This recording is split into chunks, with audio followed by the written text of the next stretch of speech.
this has been the best rivalry here in Boston. They've had some excellent games. I mean, some of the really close and tight-fought games were between these two teams. Lionel can fly. James with the block. Canadian Drayton gets the basket and one. Nice step through that time to avoid the defense. Jordan Galloway somehow got that one to go. The New Mission Titans are the Division II state champions. Hello everybody, welcome to Madison Park High School in Roxbury for the 2017 BPS Boys Basketball City Championship, as tonight the TechBoston Bears will be taking on the Brighton Bengals. Hello everybody, I'm Pat Flaherty, joined by my partner Alan Platt. And Alan, all season long a lot of people thought, hey, it's just going to be Brighton and New Mission again in the city championship. Last year we thought the same thing. O'Brien upset Brighton in the semifinals. This year in the semifinals, TechBoston upsets New Mission. So it's kind of fun when those type of wrinkles get thrown into the city championship. It definitely is, and the fact of the matter is for a championship, you got to be on top of your game in the semifinal and obviously in the final. And TechBoston, we did see them earlier this season. That's so right. And funny too, because when we saw that team and the way they played, we said they could be a sort of a dark horse for the city championship. And that's exactly what we have. They're here for the title game. TechBoston, not a very big team, but they play big. A lot of their bigs are only about 6'1", 6 foot, but play much bigger than that, including Walter Duhollins, who had a very good game yesterday against New Mission. Duhollins, like you said, they are a smallest team. In fact, they only have one senior on the team. A bunch of juniors, sophomores, and some freshmen, but Duhollins is one of the athletic type players who can do it on both ends. He can rebound the floor, he runs the floor, can hit his outside shots, and just like when you talk about boxing, when you give an underdog fighter a puncher's chance, that's right. This is what you have with Duhollins. I mean, he's the kind of player, if he can stay out of foul trouble and his teammates give him the ball in the right position, he can make a huge difference and could possibly put together 2 upsets for TechBoston this week. Certainly going to need a lot from him, and Shamar Moore was a very good shooter for the TechBoston Bears. Meanwhile, on the other side, for the Brighton Bengals, they've been one of the better teams in the state all season long. They got some good seniors, but it was really their junior shooting guard, Michael Daring, who can knock it down from anywhere, who had a great fourth quarter yesterday against O'Brien. He's our spotlight player tonight. Well, we saw Daring earlier this season, as a matter of fact. He must have one of the quickest releases from the three-point shot in the entire state. But he's more than just a shooter. He gets inside, like you say, he likes to use those long arms, big hands. He's just an all-around player, and he's very emotional. You know, he likes to get his teammates fired up. So usually he starts out with his shooting, but all parts of his game, he is a complete player. He is sitting going down and getting a dunk, and like I said, you always dunks in high school always excite your teammates, your fans, everybody. Without question, they see 26 points last night for Daring, along with 14 points in the fourth quarter. So Michael with a monster game that helped Brighton get back in that one. It was very close until the end when Brighton went on a 15-2 run, and Daring was the catalyst for that run for the Brighton Bengals to help them beat the O'Brien Tigers in the city semifinals. Now, for more on this game, let's go to our sideline reporter, Seth Orensky. Seth? Thanks, guys. It's exactly 3 weeks to the day that these two teams played for the first time this year. The first time it was all Brighton, a big second-half run gave them a 30-point win over this TechBoston team. It might be a little bit different this time around. Shamar Browder and Walter Duhollins, the team's top 2 players, both back in action, had huge games yesterday in the big upset over New Mission. Hugh Coleman on the Brighton side said that this could be a big problem for their team. It's going to force Tyrone Perry and potentially Johnny Ortiz to have to guard Duhollins, who's a very talented guard. See how that matchup works out in this big contest here at the Matadome. So when you lose your 2 best players on your team, when you play a team like Brighton, that certainly makes it very difficult. I think it's going to be different this time around. That's right. We'll see if those guys can get it done here tonight for TechBoston as they take on the Brighton Bengals here in the 2017 Boys City Championship. We're going to head to break. When we come back, we'll have the opening tap from Madison Park right after these words.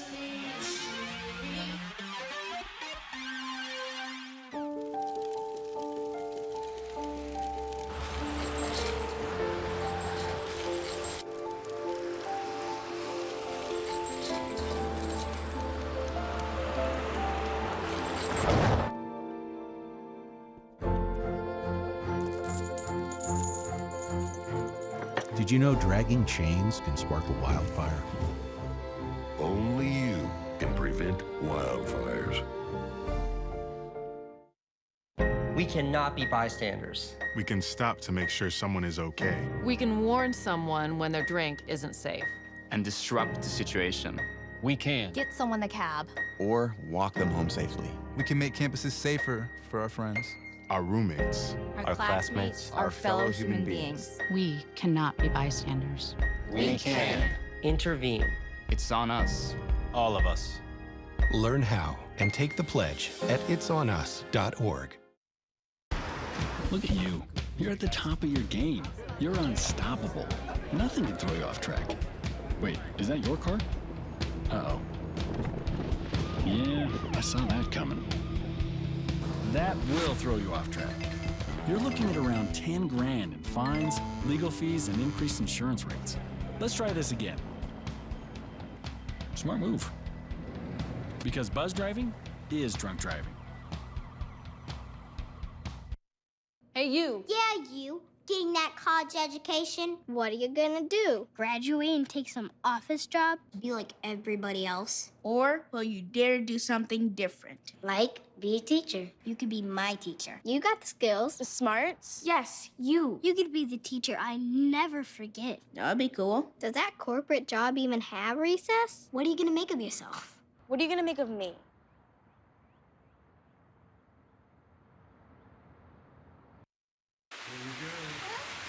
Here we go. We're gonna go out there in the rain. You're gonna get wet. All right, here we go.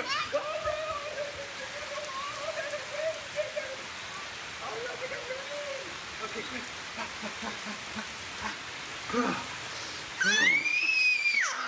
Oh yeah, yes. So much fun. Mwah. We're getting so wet. With the groove, show proof, keep it smooth as I bust the move. Hey, yo, step it swiftly with me, keep up. If not, just stop, pop a squat, put your feet up, read up, pay attention, listen to the melody. Remember what you heard, got my words to the spell of me. Top notch, got them all jumping like hopscotch, or jumping rope like double dutch in the air. Show me what you got, keep it hot like the heater. You thinking you a treat, cause you're sweet, but I'm sweeter. Leader of the pack, cause they all stay behind me. I'm old school, you don't skip tracks, you rewind me. Find me, working on my craft. Green hat, red hat, oops.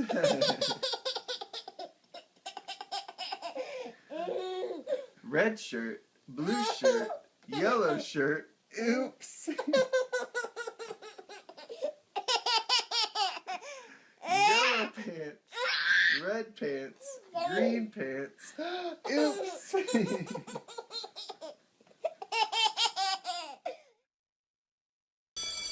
Open up your books to page 360. Did you just look at your phone while you was in class?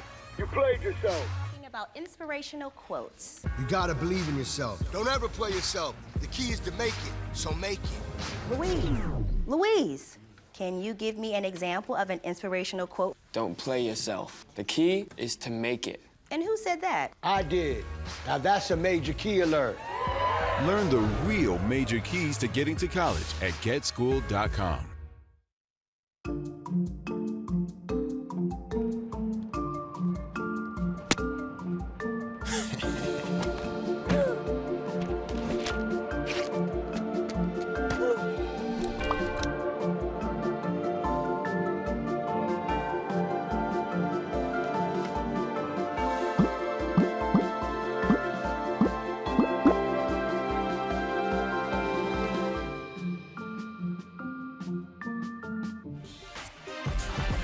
Welcome back to Madison Park High School in Roxbury for the 2017 Boys Boston City Championship. TechBoston Bears taking on the Brighton Bengals. Let's take a look at the starting lineups for each squad. As first up, we take a look at TechBoston with Pierre Nunez, Jamar Moore, Blake, and Du Hollins for the Bears. Meanwhile, for the Brighton Bengals, it's Jordan Galloway, Johnny Ortiz, Michael Daring, Tyrone Perry, and Jordan Diaz starting off the ball game. Brighton Bengals in the all-white uniforms with the black and orange trim. Meanwhile, TechBoston with the black unis and the red trim. You just saw a shot of Hugh Coleman.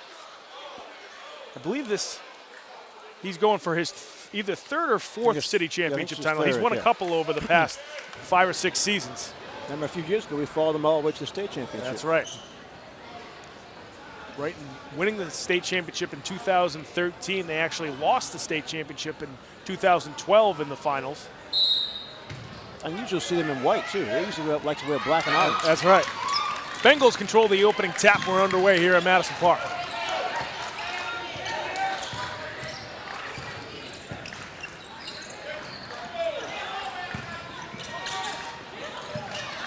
Diaz trying to work inside, now back up top to Galloway. Galloway trying to get it inside to Ortiz, but that'll go for the TechBoston Bears. He was expecting Ortiz to cut down the baseline, and first turnover of the game.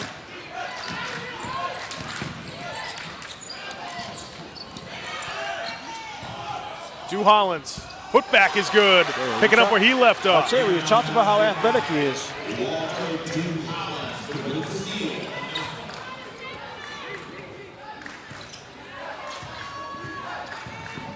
21 points, 11 rebounds in the semifinal. Good defense. And Brighton's going to call a timeout very, very early in this one.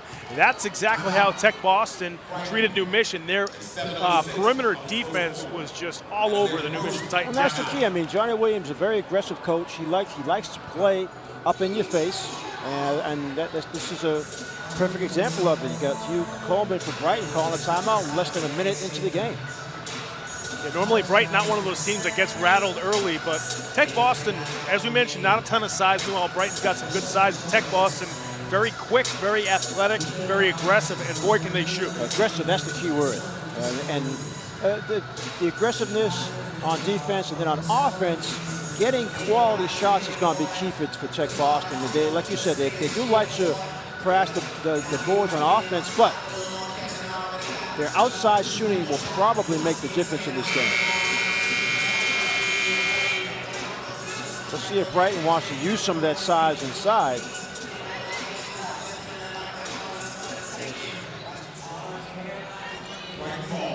It's like Jordan Diaz with a huge advantage with his bulk. You mentioned Drew Hollins, just about 6'1", playing center for TechBoston. And Derring couldn't handle that pass, so TechBoston gets another turnover. They're trying to set up Derring for a three-point shot from the deep wing.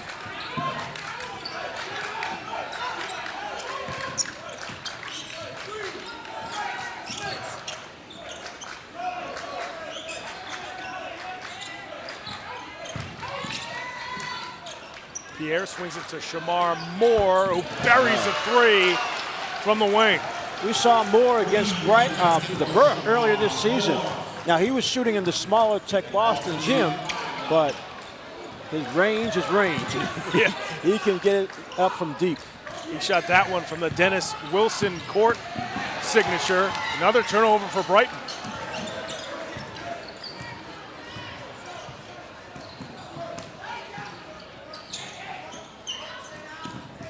Here comes Drew Hollins towards the bucket. Couldn't squeeze it home. And Derring comes away with the rebound for Brighton. Mike Keldon gets it poked out of bounds. Back to TechBoston. I think that's actually going to stay with Brighton. It was knocked out defensively, so good to see the officials working together. Veteran crew, Joel Thompson, Ray Cooper, and Derek King. Longtime officials in the high school area for Boston. We mentioned the size for Brighton. You talked about Jordan Diaz. You got two big defensive ends sitting on the bench right now for the Bengals, and Quincy Taylor and Gerard Clark. Ty Perry to the basket, and he gets fouled on his way to the rim. I really think once Brighton decides that they're going to put their heads down and just go to the basket, it's going to be tough for the smaller and thinner. Here's Perry right here. Good example of it. Use those shoulders to clear himself. Not a whole lot you can do defensively because there's no big guy in the middle to help when you get to the rim. And Ty unable to hit the first. Ty had 18 points in yesterday's semifinal win. He had 15 in the third quarter.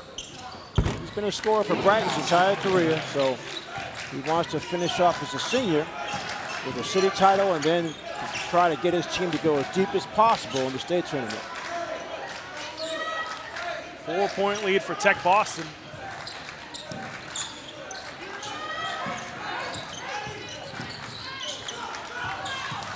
Shamar Browder in right now for TechBoston as he gets the pass swiped away and finally stolen away by Ty Perry. Bengals have numbers on a 3-on-2. Daring for three. Yeah, I mentioned how quick he can let it go. Looked like he didn't even have full control of it. He had it in shooting mode. I mean, his release is really quick. Could be fun to see both Daring and Moore. It might actually be a shootout. That time Moore going to the bucket. What a drive by Shamar But it Moore. all stopped because he gave the up fake for the three-pointer. 3-point lead for TechBoston. Ty Perry trying to muscle his way in. What a block from Dew Hollins. He's got Browder out on the break, and he misses the bunny. You gotta have those. I mean, nice play defensively and running out. Gotta finish. Jordan Galloway flips that one home. Acrobatic layup from Jordan.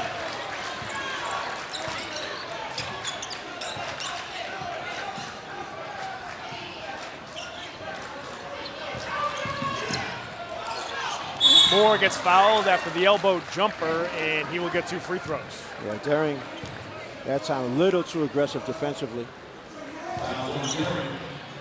That was a big, good pickup of your pass to see. Now Daring, after he made his first 3, the next 2 times he gets the ball, he's going to put it on the floor and challenge Daring. I think for Brighton may want to take Daring off of Moore because Moore is really tricky offensively.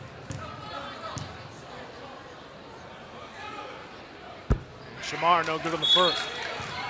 Knew coming into the season Shamar was a good shooter, but as we saw in that game we covered against Burke, as there you see Jordan Galloway with the nice finish.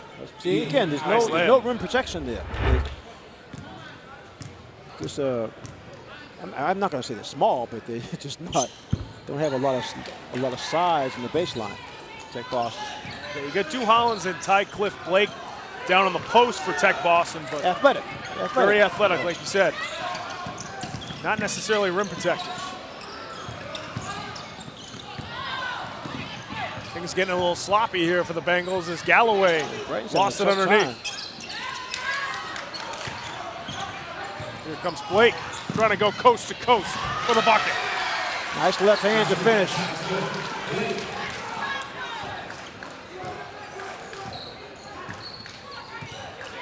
Q Howard now bringing it up for Brighton. And that's knocked out of bounds. To stay with the Bengals, Johnny Ortiz coming back in for Brighton. Jordan Galloway going to head to the bench. Like the way that defensively TechBoston covers up for each other. That time, they actually saw Browder go for steal, missed the steal, but his teammate was able to deflect the ball out of bounds to prevent an advantage for Brighton. Quincy Taylor now coming in for the Bengals as Jordan Diaz heads to the bench. Just surprised Diaz really didn't get a touch on the baseline. That'll stay with Brighton. What's that aggressive defense you're talking about? Almost like an overplay.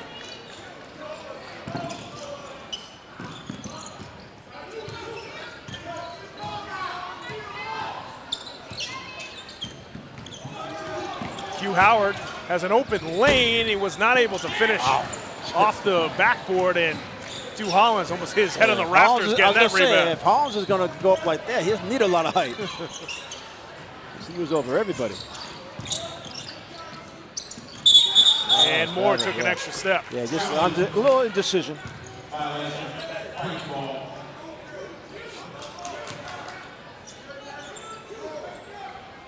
We often see this in the Boys City Championship especially.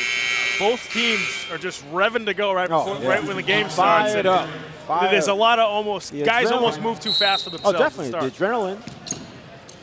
I mean, we've already seen both Daring and this shooter make 3-pointers, but we've also seen some mistakes early on. Q Howard trying to get it inside of the big fella Clark. And Gerard will head to the charity stripe. And that's what Brighton has got to do. They've got to force. That's why I really thought the Deers were going to be doing that to start the game out. First time the Brightons actually really gone right to the post. Clark was the tight end too, right? Yeah, that's right. Tight end and defensive end. So. He had a very good season on the football field as Brighton made it to the state semifinals. Gerard 1 out of 2 from the free throw line. 2-point ball game, 2:43 left to go in the first quarter.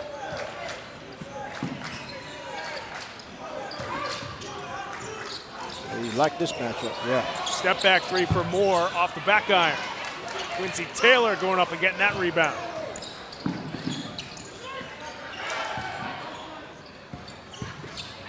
Johnny Ortiz lays it down to Taylor, and Quincy will have 2 free throws. Nice quick move by Ortiz on the baseline to open up his teammate.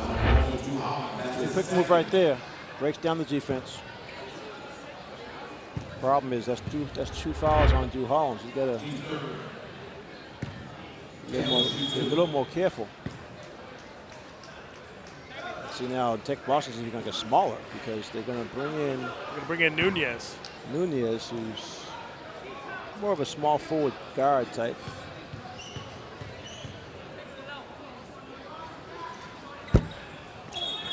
Taylor no good on the first. Still have one more. Nunez does come in for Drew Hollins. Coach Williams knows with that height advantage that Bengals have. That's going to be a huge loss to have Hollins on the bench. Right.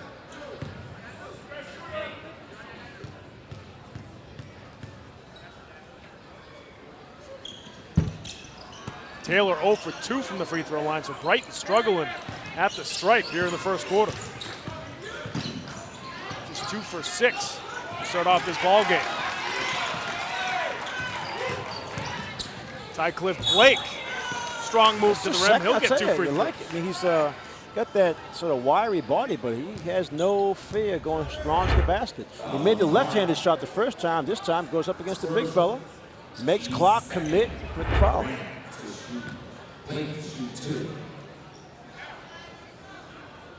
mean, Blake is going to be key for as long as Drew Hollins is sitting on the bench. And Ty no good on that first free throw.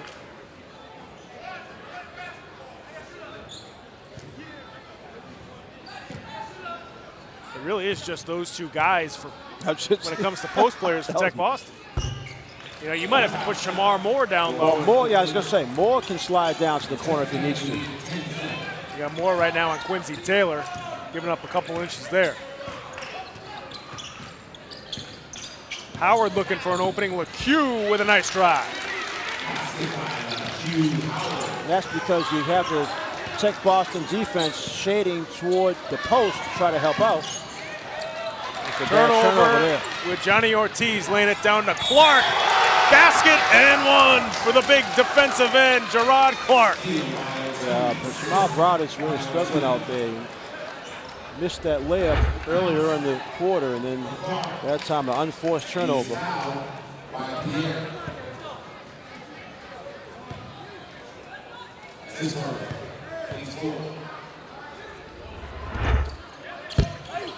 Clark unable to knock down the free throw. 1-point lead for Brighton, and Browder comes back with a strong move. That'll help him.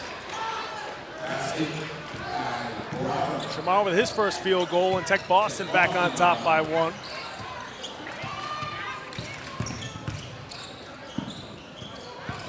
Galloway inside the paint, another fancy finish. Nice strong finish because he actually had the ball defensively blocked down. Moore dribbling through traffic. Oh, yeah. Beautiful jumper nice from the elbow. You gotta like the fact that he can stop on a dime, use the dribble to clear himself, and he's tall enough to get off his shot whenever he wants. Galloway inside to Taylor. It's gonna be a jump ball, yeah. Nice defense. Yeah, Blake, I tell you, Blake is doing some things with his partner, Drew Hollins, on the bench. Sort of just keeping things even until Coach Williams decides to go back to Drew Hollins. Michael Daring and Ty Perry back in for the last 45 seconds of this first quarter as Taylor knocks it out of bounds off of TechBoston. I'm not sure why TechBoston is struggling so much with this. It's not even a real full court pressure. It is some pressure, but they have the quick guys to break it. Galloway lost it on the way up. Back out to Ty Perry. Can't finish over the top. TechBoston with it. Make a play for the last shot of the quarter.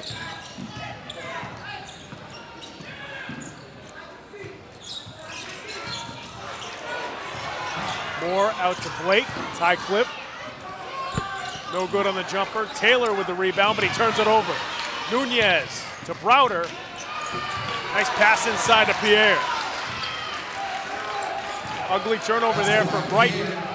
And that is going to do it for the first quarter here at Madison Park as the Brighton Bengals trail the TechBoston Bears 16-13. Nice play by Nunez to give his team that easy layup. We'll be right back with the second quarter in just a few. Green hat, red hat, oops.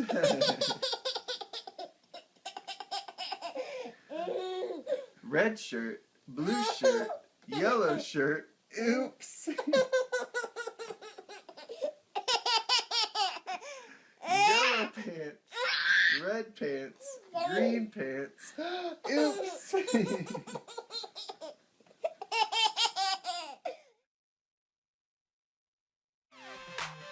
Welcome back to Madison Park High School in Roxbury for the 2017 Boys City Championship. Folks, if you want to follow us on social media, you can certainly go to Facebook and search for Game of the Week. A lot of good information up there, pictures, videos, a lot from today's action. Follow us on Facebook. You can also follow us on Twitter at Boston City TV and use the hashtag BostonGOW. Start of the second quarter. Brighton with the basketball, and Galloway gets that one to go. Strong drive again. Zone press now. Nice block inside by Taylor.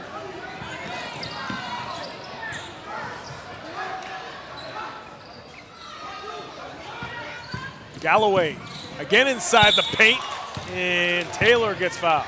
Yeah, see, Galloway's going to be a problem for TechBoston because he's tall enough and quick enough to get by. Nice play. Even though the ball is deflected, you're still able to get the ball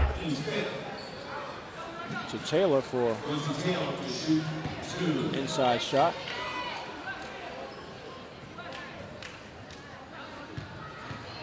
It's almost like TechBoston is sort of stuck in what kind of defense they want to play. If they put extra players in the baseline to stop the drive, then it's going to open up the outside shooting with Daring.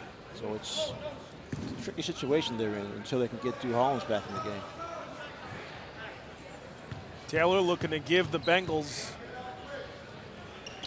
the lead, and he cannot. Quickly down the floor goes TechBoston. Now it's Blake trying for a runner. Yeah, two on Daring. Well, they call offensive foul. Okay. They called it on Ty Cliff Blake. Second personal foul on Blake, so now Drew Hollins and Blake have two. That's the last thing you want to have happen for TechBoston. That's almost all of your size. Galloway inside to Ortiz. Good job, Dennis. That time they did have the extra guy on the baseline. Down to Nunez, who somehow saved it. Nice save by Nunez. Corner three, around the rim and out. Perry with the rebound. Daring unable to knock down that three, and it hit the top. It's guide wire. Yeah. Guide wire for the basket here at Madison Park. We saw that happen in the girls' game too. Yeah. Substitution for Brighton.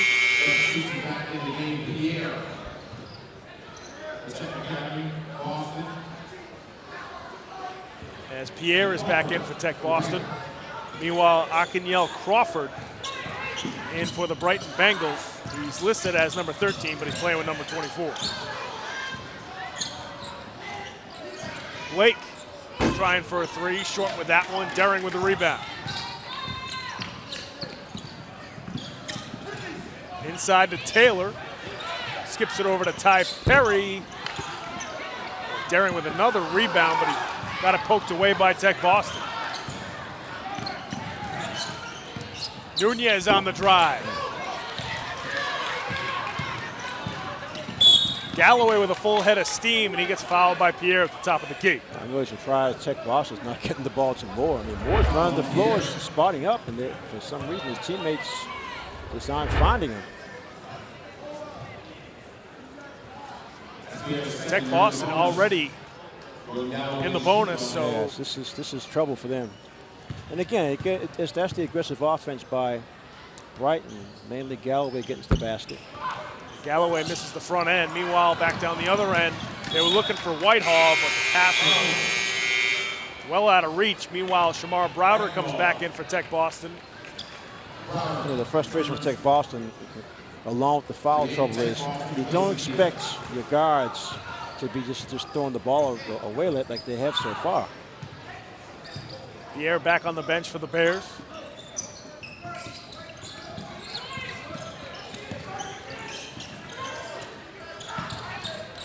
Perry top of the key, back irons a three. Here comes Moore, long two, can't get it to go. He's stuck on 16 all for a couple minutes now.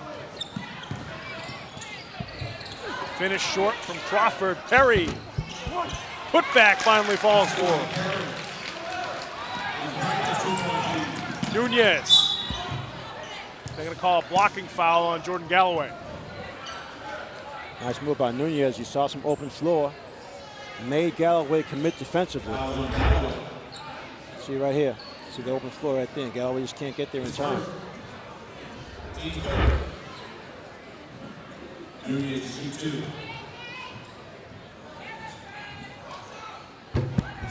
Nunez is able to get his first free throw to go. Allen, just a freshman, provides a nice spark. Sometimes he starts, sometimes he comes off the bench for TechBoston. I was going to say, he played a lot when we did the Burke game. That's right. As a matter of fact, he got in foul trouble. He had to sit down. And the foul on Nunez is going to put Perry on the line 1-on-1. Hugh Coleman, head coach of the Brighton Bengals, Coach Williams. He's got to be thinking, well, why are you committing that foul when we're already in the bonus? Yeah, he's upset because he missed the free throw, and sometimes you just get a bad foul that way. Wow, Brighton's not helping themselves at all with just free throws. Really struggled from the free throw line, well under 50%. Corner three off the mark from Whitehall.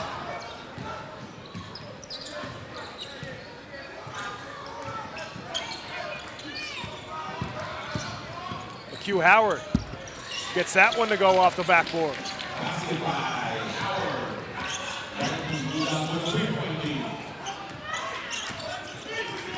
Moore working on Ty Perry.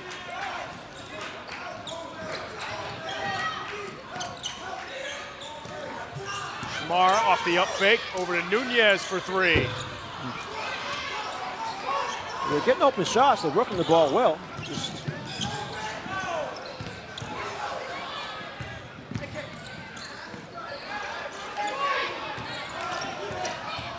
Nice steal by Moore. Perry gets it back, however, for Brighton.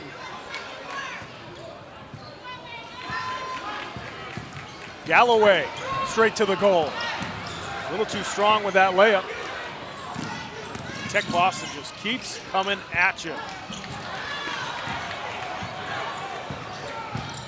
Howard on the drive now. McHugh will head to the stripe. A lot of action in the second quarter, but not a lot of points. Well, the thing is, it just seems to me when we did the TechBoston earlier this season against the Burke, they did a much better job of getting the ball to the shooters. And that looked like a lot of ball on that one, but again, that's the 9th team foul. That's just, boy. So TechBoston calling timeout here with 3:58 left to go in the second quarter. And even more than the Bengals, the TechBoston Bears just haven't been able to get anything going offensively. Not only that, but the foul trouble is really becoming major here in the second quarter. Seth Orensky, our sideline reporter, has got an update for us. Seth, what's happening? He didn't really care at all about 1987, the fact they've been won since then. But a bigger issue could be foul trouble. Already 3 of their starters with 2 fouls. They've only gone 7 deep, have 9 players available. Fatigue could also be a factor with such a short bench against the Brighton team that uses their second unit as much as any team in the city. We'll see how it plays out in the 3rd and 4th quarter. Right now, back to the table. Thanks very much, Seth. And certainly foul trouble hurting TechBoston. And as he also mentioned, the Bears haven't won the city championship for 3 decades. The last time they won was in 1987. So I'm sure a lot of emotions coming into this game for TechBoston, but the early foul trouble, certainly not what you're looking for. Not at all. Like what we talked about in the open. Their being here is considered a major upset. I mean, New Mission had a good season. Just had a bad shooting game, basically, against TechBoston. But TechBoston was able to earn their way here. And Howard knocks down the first free throw. Right now, 3 for 8 from the line.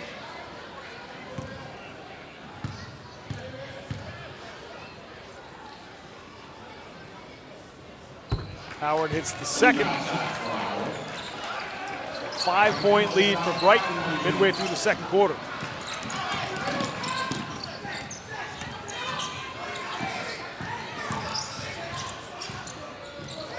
Moore trying to slice his way inside. Nunez with the rebound. And Whitehall gets fouled on his way to the basket.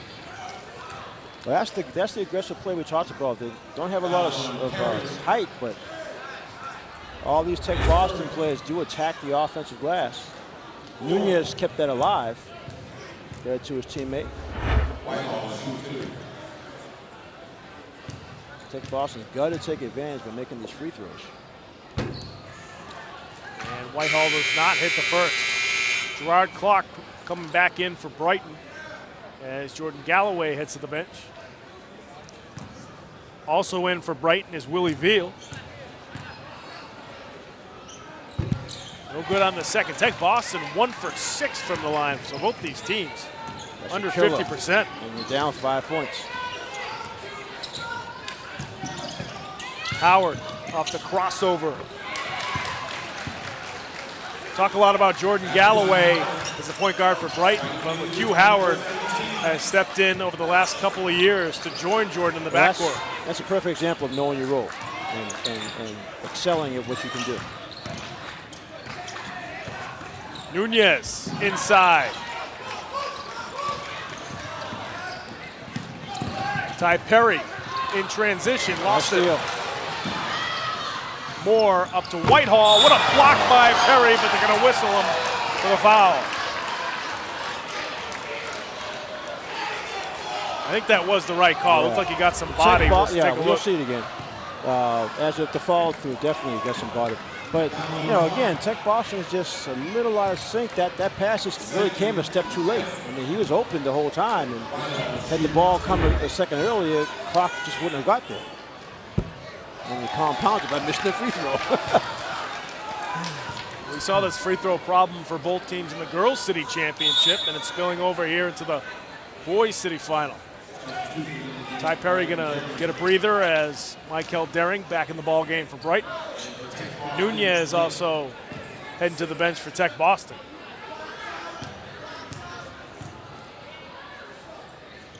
Boy, this is really getting. What's that? 1 for 8. 1 for 8 now at the stripe for the Bears. 7-point lead for Brighton. Perry inside. Yeah, see, Drew Hollins is back in the game, but he can't do anything with Clark. This is the guy right here. He's the one that they've got to lean on to bring him back, because he can get to the basket like that, draw fouls, and we know he can shoot deep. But I think for the halftime discussion offensively, the key is to get the ball to Moore and let him do some work. But the rest of the guys are just find that they're being forced to take off-balance shots.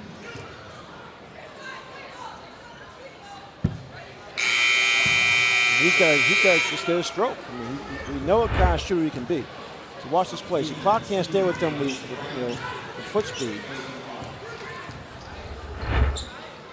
And see, TechBoston, whether you're using picks or just swinging the ball around, you can create that kind of speed mismatch that you want with Moore.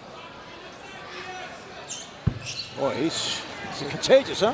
And the train wreck at the free throw line continues for the Bears. They're now 1 for 10, 1 for 10 from the free throw line. Howard. And nice defensive play there from TechBoston. Now it's Diaz inside. He couldn't finish. Here comes Moore. Out on the break. Shamar straight to the goal. You got to get him going. I'm telling you, whether it means get the ball in his hands at half court or what. You've got to get him going. Willie Veal rattling home the three. And a steal by Brighton, and Daring is fouled. Oh, that's the third on Moore.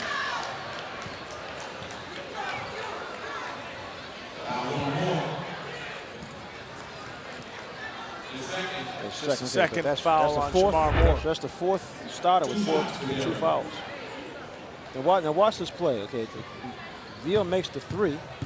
It's right after that they got a steal on the inbounds play. There's no excuse for that. Playing a championship game, you got to be able to inbound the ball. There's the steal right there.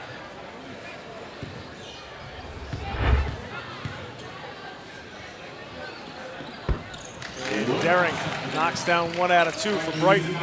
Just like that, you get an 11-point deficit.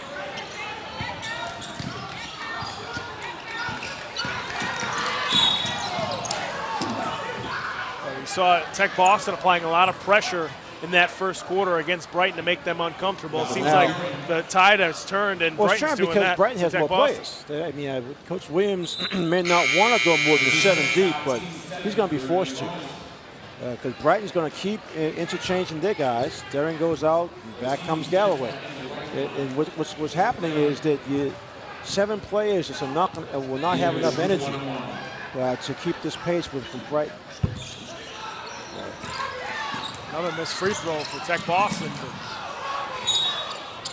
And that's going to go back to Brighton. The other thing is, Brighton could be more physical also to get their size. They get Diaz in right now. He's going to go right to the post against Blake.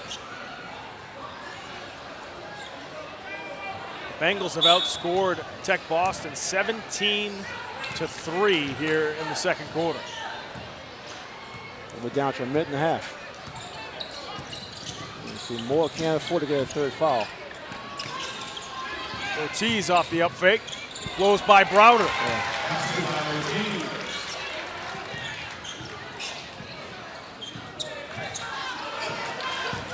And another turnover, that time Moore throwing the ball away. Willie Veal, another 3. You betcha, Willie Veal with 2 huge threes off the bench. And Brighton's running away with it here in the second quarter. Well, for TechBoston, it starts with the terrible free throw shooting. But beyond that, I mean, the guards are just, they have the quickness. You see Veal, he's hit one from each deep wing. The guards for TechBoston have the quickness to beat this press. I guess I can't understand why they've been so shaky losing the ball. I see Coach Johnny Williams trying to figure things out for his squad as they trail Brighton by 16 here with 1:05 left to go in the second quarter. Yeah, the score was tied at 16. That's right, early in the second. What's that, 19-3? 19-3 run for Brighton.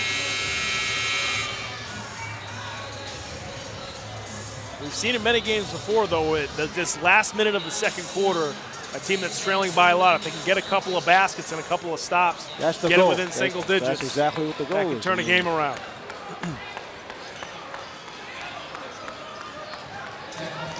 Bengals with the full court pressure.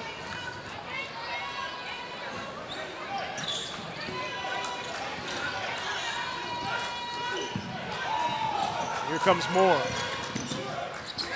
Thought about pulling up for a 3, and he throws it away. Pulled up. Johnny Ortiz gets it stolen away by Shamar. Ortiz gets it back. Good swing for Brighton. Howard for three. Short with that one. And Brighton getting their hands on a lot of loose balls right now as here comes Galloway. Veal, heat check. He's way off on that one. Moore gets it poked away by Jordan Galloway. Bengals with a 4-on-2. Willie off the fake, and not what you want right now. Both these teams. A lot of physical play. Just about to go into halftime.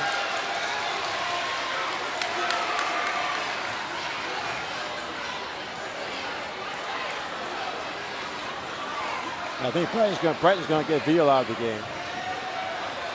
Fisher's got to sort this out. There's a steal in the corner.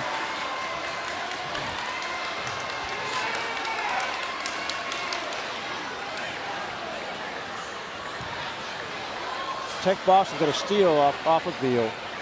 And there's some little pushing. Yeah, I think we'll probably get a technical foul, maybe on a player from each side.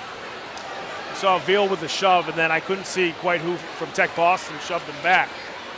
And the problem with TechBoston is a technical foul is also a personal foul. That's so right. If it's one of your starters, that's going to be number 3 on whoever it is. What did you say earlier? A train wreck at the foul shooting.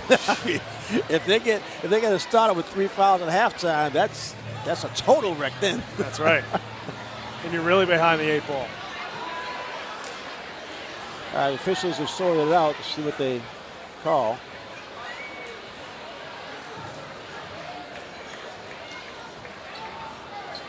You mentioned how looking at both teams, TechBoston is the one that really cannot afford a technical foul here. Not at all. Meanwhile, Brighton's going 10, 11 deep. Oh. They can allow. And he'll go even deeper if he needs to. Guys from the truck are saying that it might have been Shamar Moore who was down there shoving Veal after the contact out of bounds. So if it's Shamar Moore, that's huge because if he gets a technical foul, like you mentioned, Alan, that's 3. Personal also, yeah. You got to think, just before halftime, too, you got 15 seconds left where you can go in a half with 2 fouls and not be in a foul zone. From TechBoston. Yeah, you got 7 team fouls on Brighton, so it's bonus either way. Right, so Brighton with the 7 team fouls. The common foul is on Veal, so we should come back to action with TechBoston shooting a 1-and-1. Let's watch it again. You see now Veal loses the ball right here. Clean strip. Okay, he pushes. And they see Shamar with the extra shove as well. So right. If I'm the ref, I'm giving Veal a tech and Shamar Moore a tech. Yeah. I mean, I think that's what's going to happen. Pierre didn't do anything there, unless something happened well after those 2 shoves. But all right, it's 1-and-1. And since there's a technical foul, there'll be no lineup. There'll be no lineup because TechBoston, they'll get the 1-on-1 first, then they should get the 2 technical free throws, then they should get the ball back. Because there wasn't a technical foul. Well, was there? Well, we'll see. I mean, it should be no lineup here.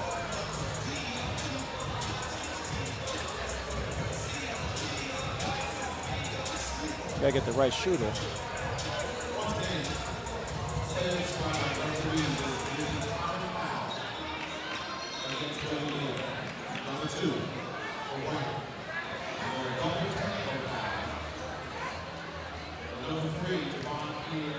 They're calling Pierre, okay.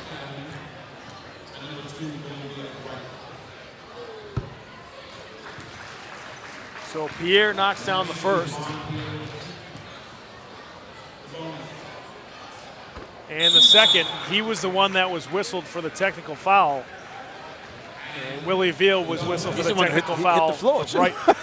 That's a tough one. Yeah, that's surprising. I mean, to be honest, I think that's a break for TechBoston. I really thought Shamar Moore was the one that was going to get the tech. It definitely is a break because Well, they finally made 2 free throws. They have a chance for the last shot. 15 seconds left in the half. Blake working against Jordan Diaz. Ty Cliff going all the way to the rim, and he'll head to the charity stripe. Smart play by Blake. Not sure why he ended up with the Diaz on him, but made the smart play.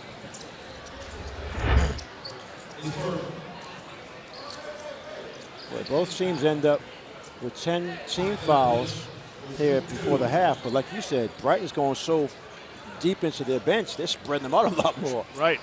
Foul trouble isn't quite an issue for Brighton. I'm telling you, John Williams, the coach for TechBoston, he's got to talk to a couple of his bench guys at halftime and say, listen, I'm going to need you. Sure. It may only be a few minutes. Especially if they're big bodies. I'm going to need you. Then he's got to get his guys to just calm down. I mean, these turnovers, unforced turnovers. I mean, I understand Brighton's in a full court press, but still, you got quick guards who can beat the press.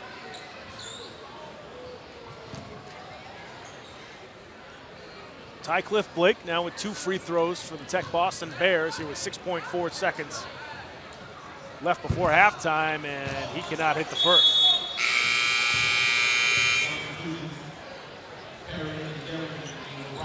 So Ty Perry and Michael Daring take a seat.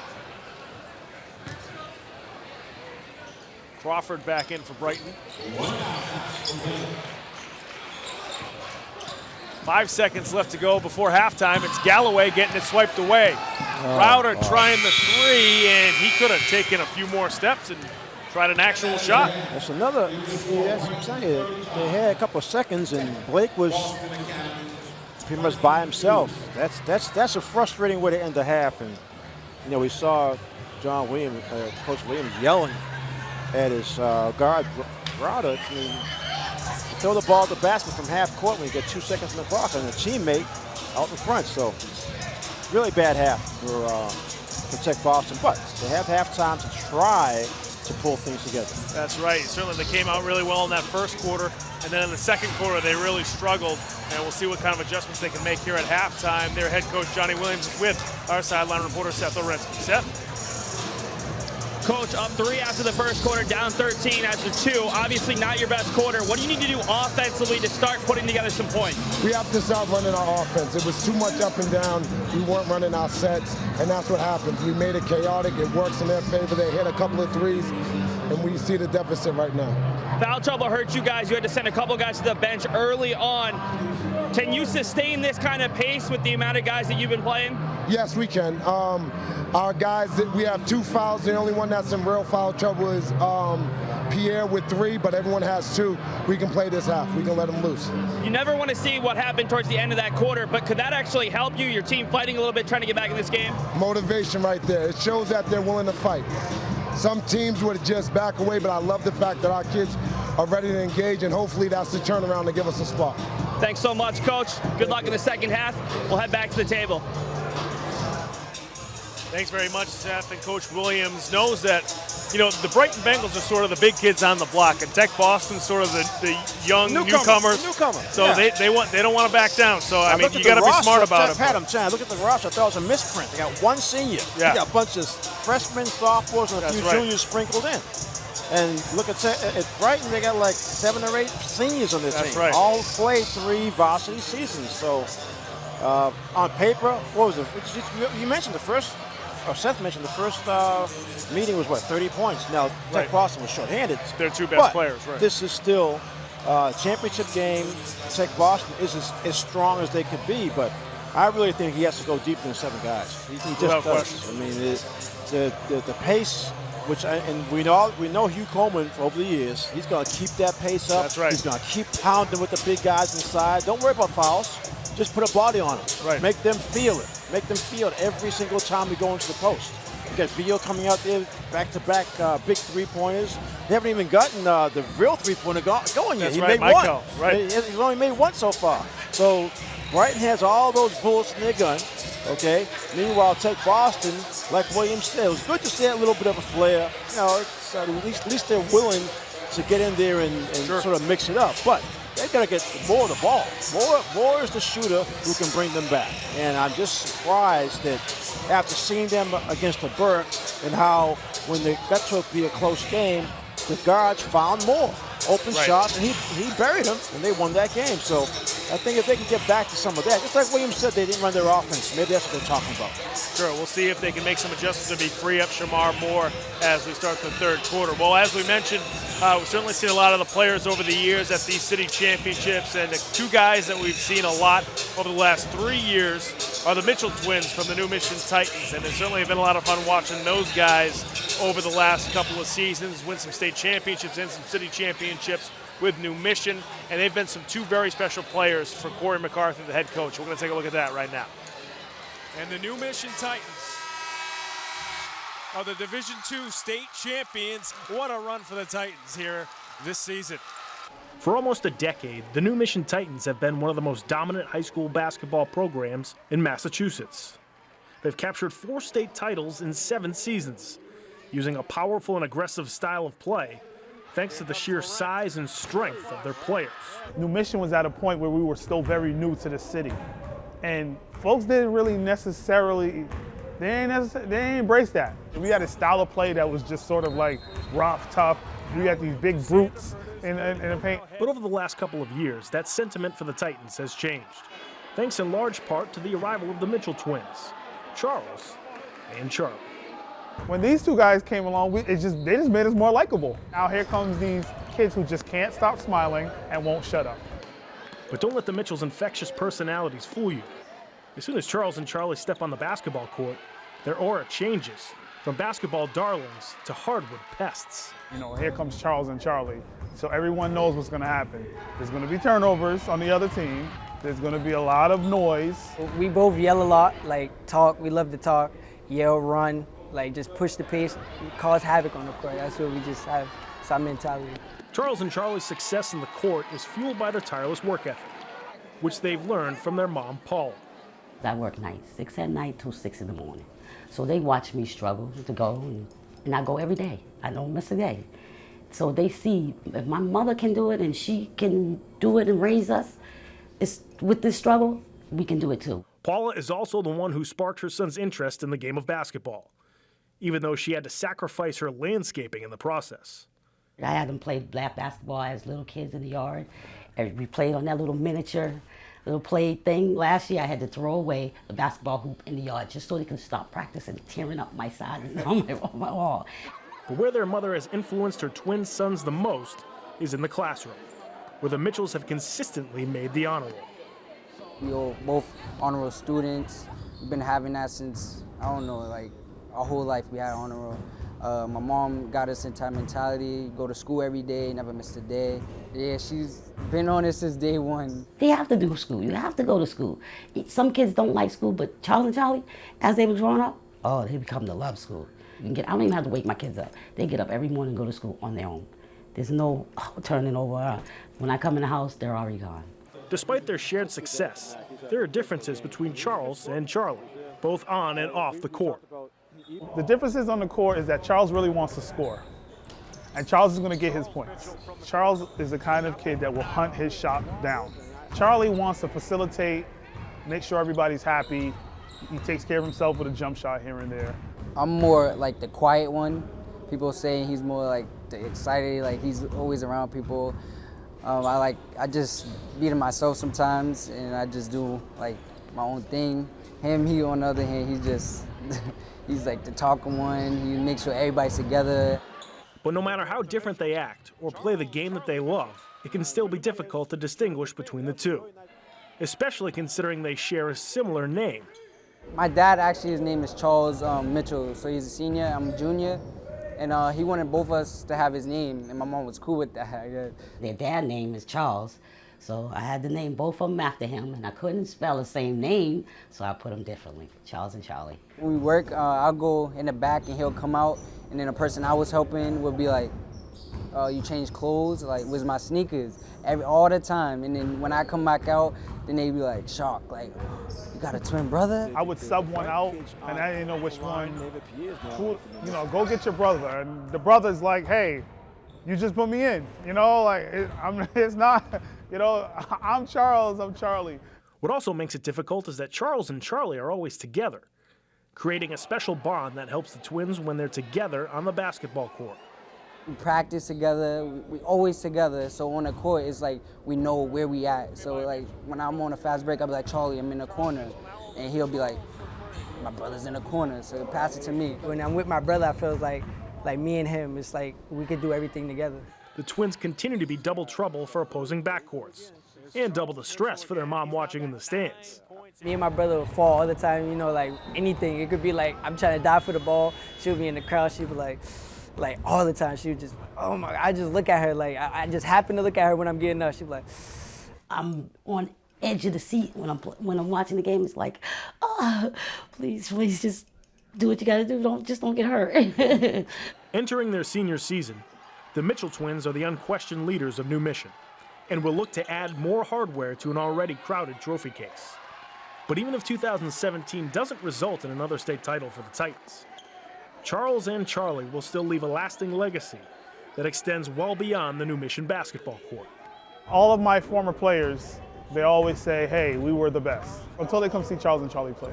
It really just comes from their level of communication with and how they treat people. They treat people, their mom has just done a tremendous job because they treat people, they treat everybody like they're best friends. And this being my last year coaching at New Mission, you know, honestly, I was going to stop coaching at New Mission at the end of last year. And I just looked at those two guys and I was like, if I'm stepping down, I want to step down with the two highest character kids that ever walked through the doors of this program. The Mitchell twins, certainly a lot of fun to watch over the last couple of seasons, and certainly players that Coach McCarthy has a special place in his heart for. Coach McCarthy now in his last year at New Mission High School. Let's take a look at the halftime stats here from the 2017 Boys Boston City Championship. And first up, it should be the TechBoston Bears. Yeah, Bear, I'd say the one stat that really matters isn't up there, the woeful free throw shooting. What were they, like 4 or 5 for 15 or 16? But well really below 50%. Yeah, but you see Moore had 10 points, Pierre with 4, rebounds, 2 for Hollins and Pierre, and then assists, Pierre had 3, and Moore had 1. But obviously, Brighton is much more balanced. Galloway 6, Howard 6 rebounds. You got Perry and Daring 5 and 4, and then 6 assists between Galloway and Howard. And there were other kids came off the bench who had similar numbers. So, like you mentioned earlier, Brighton's just going to go deeper and deeper in their bench, keep fresh legs out there, run their system. Meanwhile, you got the TechBoston team they're just having a tough time staying out of foul trouble. Coming out for the third quarter, Brighton with a 13-point lead and the basketball.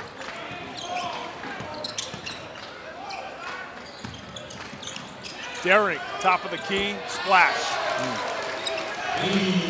Set play. Second cut around top of the key, and that's that range we talked about. Shamar Moore could not answer. The problem with Moore right now is in his head, he's trying to match what Brighton's doing, which is difficult.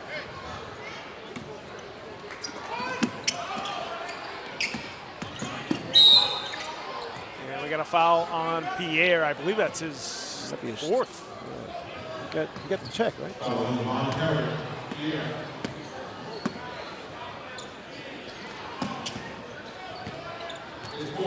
It is 4 personal fouls on Javon Pierre.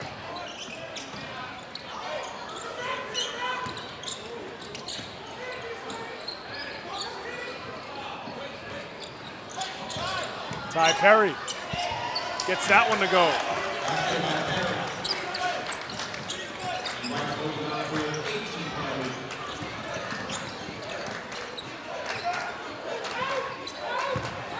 Blake trying to force the action.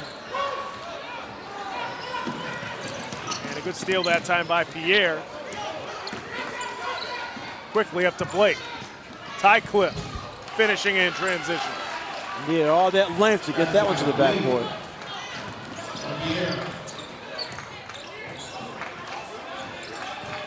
Galloway.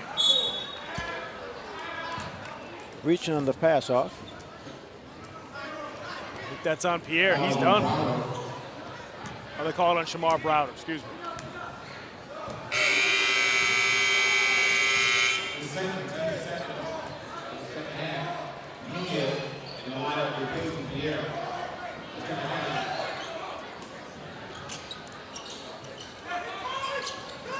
Inside to Perry, and Stu Hollins called for the goaltend. Simple cut to the basket, and it's Hollins just got beat by Perry. 18-point lead for Brighton.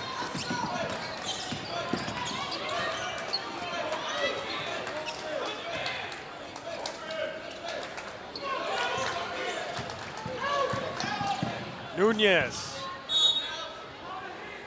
We always talk about teams looking toward next year. You pointed out that Nunez is only a freshman. I like his aggressive play. Watch that simple cut. Stu Hollins just sort of fell asleep.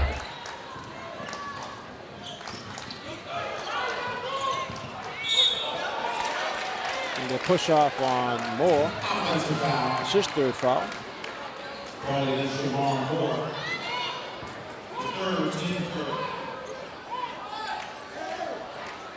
Yeah, that's the problem with having a big deficit. The players who are your main scorers, they just take too much upon themselves, try to force the action, and usually make some mistakes. Drive. Perry could not finish on the drive. Ortiz. And it gets stolen away by Walter to Hollins, who goes up for the layup and gets the foul.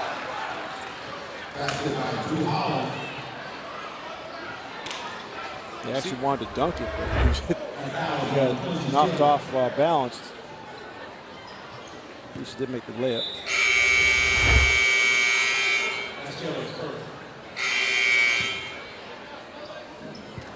Stu Hollins sat a lot of that first quarter after getting 2 quick fouls, and this is only his second hoop of the game. See if this gets him going, as he is unable to hit his free throw. He had 21 points and 11 rebounds. Yeah, great semifinal against New Mission in the semifinals. Long 2 for Crawford, no good. Galloway, what a drive from Galloway, but he couldn't finish it. Quickly up to Browder. Shamar off the spin move. Shamar Moore, and he'll get 2 free throws. I've seen the spirit from TechBoston. They did a good job defensively to take away Galloway's layup, and then on the open floor, follow the play.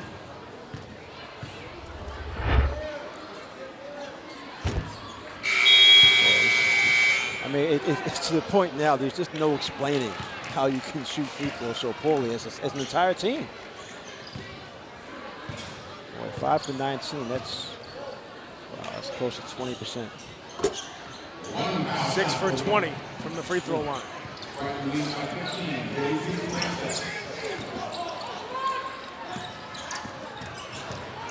Clark trying to muscle his way inside with the finger roll. Brighton has put in their 2 big guys, both Diaz and Clark are in. To Hollins. He got by Diaz, but couldn't find any room to score inside.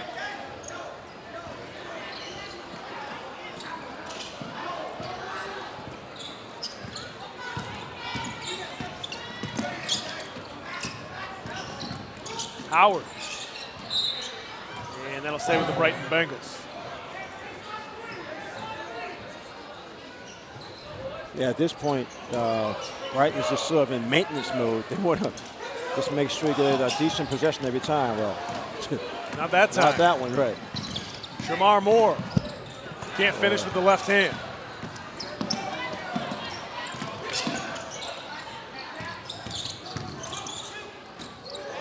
Inside to Diaz. Jordan can't finish. Offensive rebound.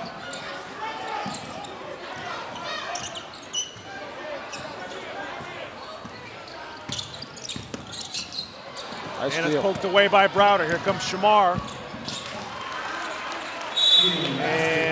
Tech Boston's got it back to within 15. 4:09 left to go here in the third quarter. Tech Boston calls the timeout. It's about energy. At this point, it's about defense and energy. I mean, they give the Bears some credit there.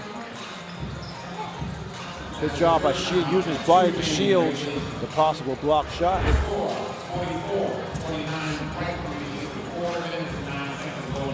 Right now, Tech Boston in sort of that mode where if they can go on a little bit of a run here, get to within single digits, hoops, you're right. then they could be in business. Meanwhile, Brighton, they can just kind of, like you said, yeah, it's maintain what they're doing. They miss a couple of easy shots. So, and a couple turnovers. Right, and that's, I mean, it's the first time today we've seen both big guys in at the same time, both Diaz and look at Clark. But offensively, coming out of this timeout, I'm sure we're going to see Brighton go right to the box for one of these fellas. And if a double team comes down, then you have Markel pop out for the jump shot. A little token pressure in the backcourt by Tech Boston, trying to throw off the timing. There's the box. Diaz, no good. Clark, no good on the putback. And we got a jump ball that will stay with Brighton.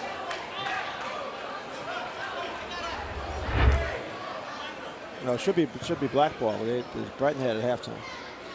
They do correct it, so it does go back to Boston, Tech Boston. Yeah, so this is what you're talking about. If they can score here, that'll be, what, 3 hoops in a row?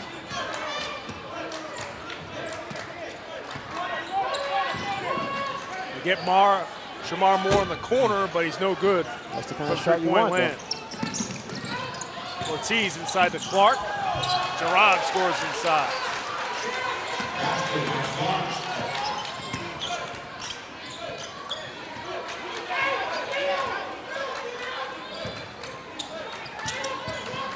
Router with the floater, can't get it to go.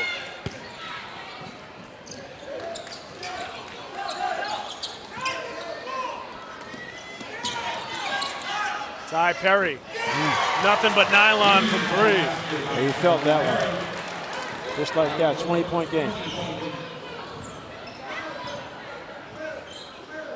49-29, Brighton on top.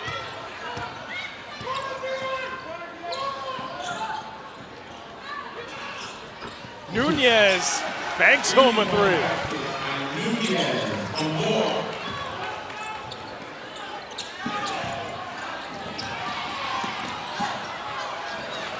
And Hollins comes away with that steal. Inside. Put back good from Blake.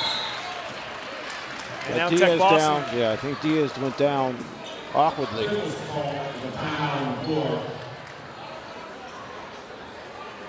For the basket counts for Blake.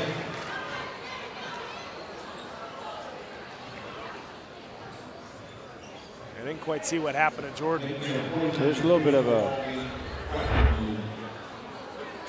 yeah, you see his own teammate caught him in the face. Yeah.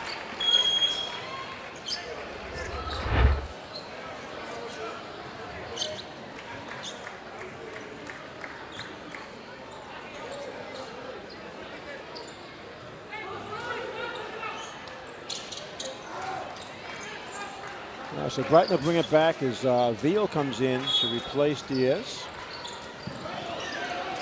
Veal came in the first half and hit back-to-back three-pointers to help get this to a double-digit lead. Almost another turnover for the Bengals. Just like that, they get one. To Hollins. Gets Friendly that roll. roll. Nice roll there. 13-point game. And Veal gets a poke away. Router. Make it 11. With the layup. This is the kind of run that Tech Boston needed as Brighton calls a timeout. 1:58 left to go in the third. And I'll tell you, it's one of those things, Pat, where all the Tech Boston fans are wondering what happened just in the first half. This is how we play all season.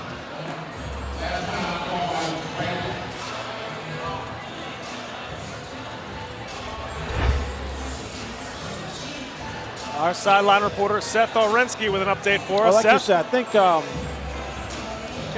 Brighton may have just... Brighton go down. The good news, looks like he just got poked in the eye. Training's attending to him. He should be available to go later on in this game. The other side, Brighton was up 20 about 2 minutes ago. They were thinking about putting in some of their younger players, chance to give them some exposure in a big game. Well, all of a sudden, an 8-0 run for this TechBoston team that has kept their head up the whole way. Even after going down 22, look at their huddle. Everybody was positive. Everybody was continuing to talk. They're just trying to find that right winning combination. And right now, they might be getting a little bit closer. Guys, take it away.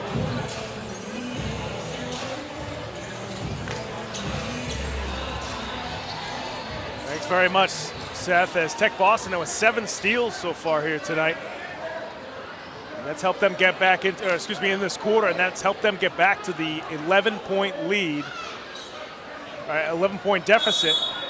It was 20 a couple minutes ago.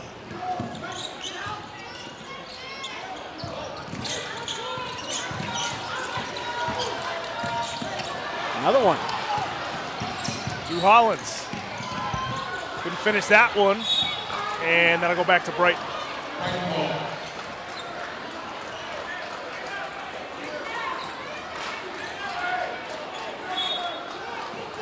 Yeah, Brighton just being a little too tentative with the ball.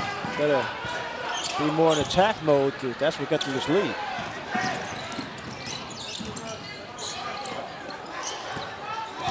Clark working inside. Boy, he's just unstoppable when he gets it that deep. Yeah, just too wide.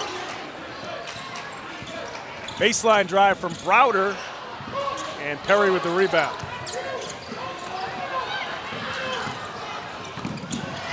Clark again finishing underneath for the Brighton Bengals. Well, big fella ran the court well that time.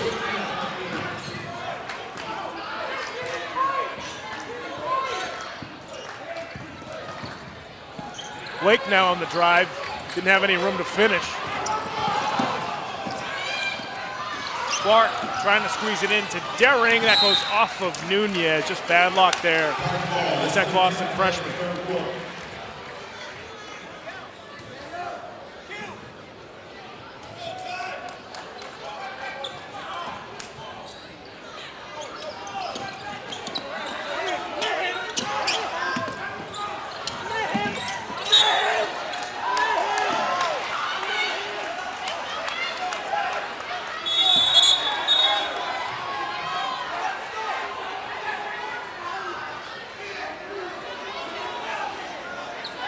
Ty Perry going to come out of the game as Angelo Lee comes in for the Brighton Bengals.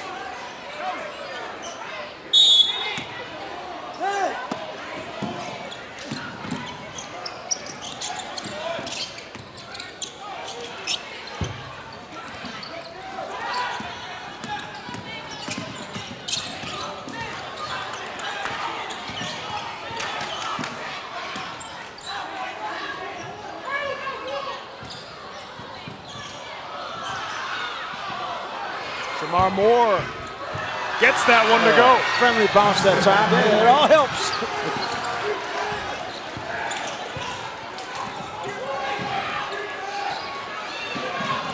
And TechBoston with another steal. Blake up to Hollins. Big time play. Back to an 11-point lead here at the end of the quarter. I'll say it, got the emphasis there. TechBoston needed that. 53-42. Bears hanging around as Brighton with an 11-point lead, but Bears not going away. We're going to come right back with the fourth quarter here on Game of the Week right after these words.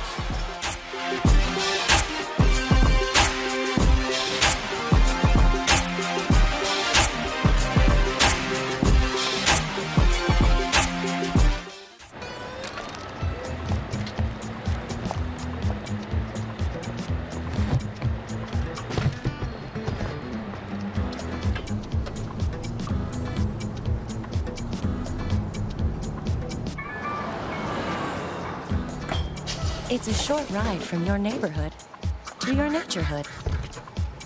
To find a neighborhood park or green space near you, visit discovertheforest.org. back to Madison Park High School in Roxbury for the 2017 Boys Boston City Championship. Right now, Brighton leads TechBoston 53-42. Folks, you want to follow us on social media, you can certainly search for Game of the Week on Facebook. You can also follow us on Twitter at Boston City TV. And if you want to tweet at us, use the hashtag BostonGOW.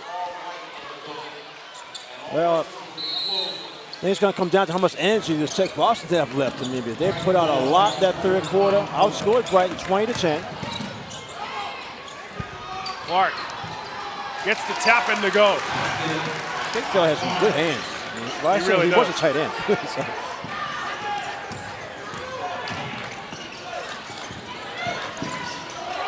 Moore.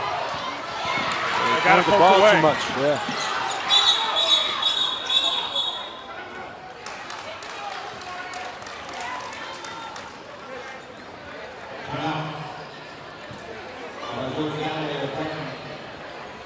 Yeah, Johnny Williams, head coach, is talking to Moore right now. You see him in the picture there. He's saying, listen, stop playing with the ball. If you have a shot, take it. If you don't have a shot, pass the ball.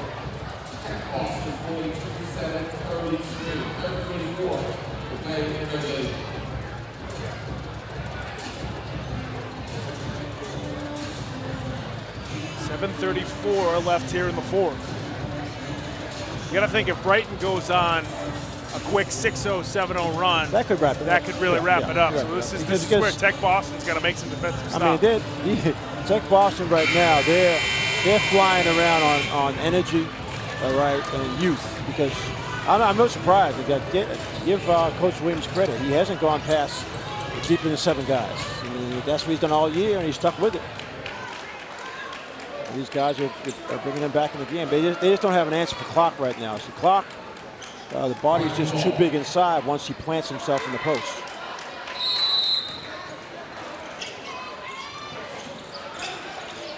Nice what a steal there from Duhollins. Walter scores off the backboard. TechBoston keeps it within 11. Gerard Clark going to the basket. And he'll get 2 free throws. I'd say for his size, he showed some nimble feet there. I mean, somehow he was able to keep his balance, still squeeze it up.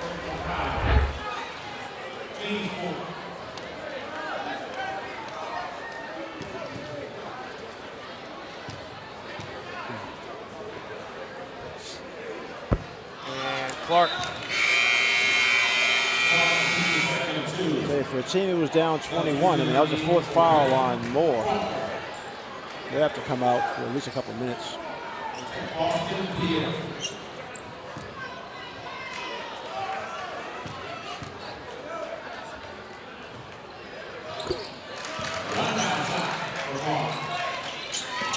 Clark went out of 2 from the line.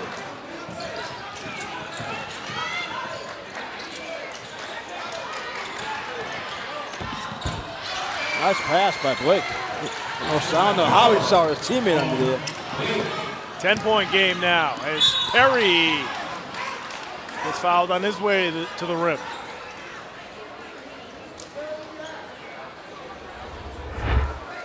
Watch this again. There goes Ty Perry. 3 fouls on Blake now. Hugh Coleman's happy that his team is now getting back into their offensive pace.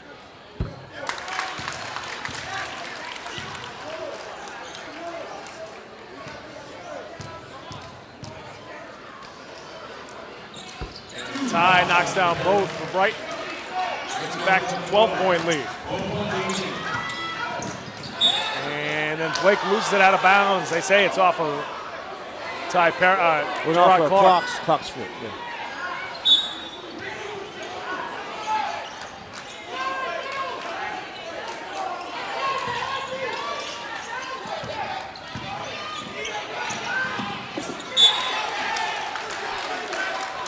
Now Brighton's picking up the defensive pressure.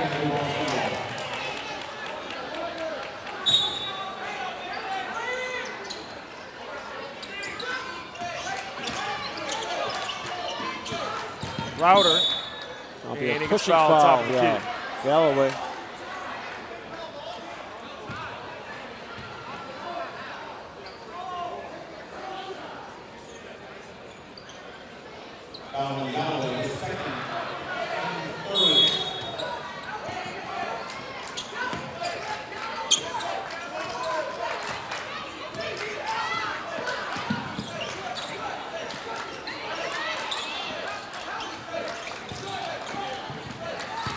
Blake. Drive. He likes that left-hand drive. And he still couldn't finish off the backboard. Here comes Daring off the rebound.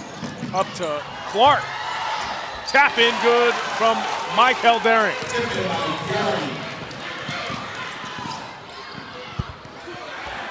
Blake there for the tap in. TechBoston still hanging around. They can't play this back and forth game as Daring gets the layup. See, the back and forth is actually in Brighton's favor because they have no problem playing up pace, up tempo. Stu Hollins trying for the rim rocker, and he was fouled on his way to the rim.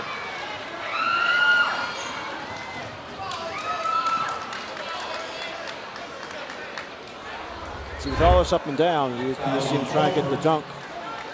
With all this up and down, basically, Brighton's actually increased their lead. They're up 14. The lead was down to 10. And it's, like I said, this last quarter was going to be a matter of energy for TechBoston to try to stay in it.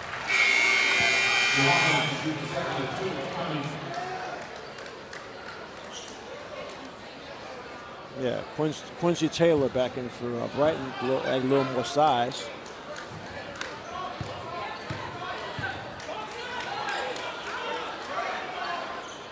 Stu Hollins hits both. How many times have you been able to say TechBoston hit both free throws? 2 in a row, right? 12-point lead for Brighton. Daring inside to Clark. Gets poked away. Here comes Pierre. And pass that was a little too low there for Whitehall. An unforced turnover for the TechBoston Bears.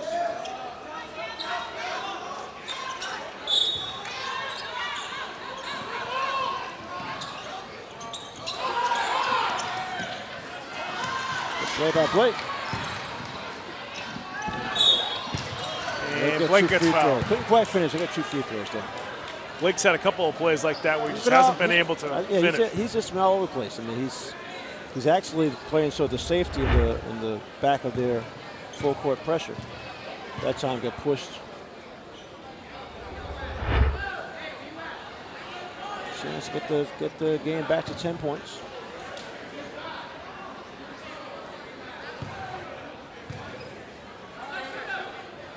It's one of those things that when Coach Williams talks to his team about the game, I know he'll go back to the first half with all those free throws. At one point, they were like 1 for 12. Yeah, that's your story right there. And Blake knocks down the second. So Blake now with 11 points, 10-point lead for Brighton. There's a steal. Over to Stu Hollins, who got it knocked away. Another foul. And Pierre gets fouled, so he'll head to the free throw line. Oh, excuse me, it's not a one-on-one. Yes, it's going to be a 16 foul on Brighton. So.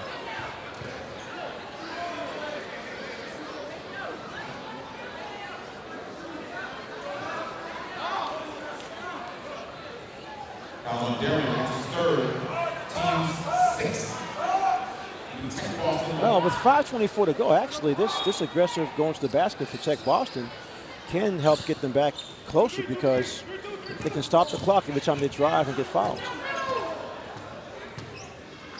I think they got to get more back in the game, though, with some outside shooting.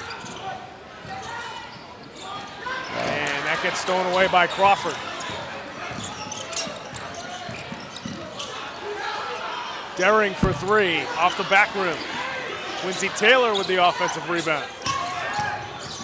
Clark knocks down the jumper in the paint.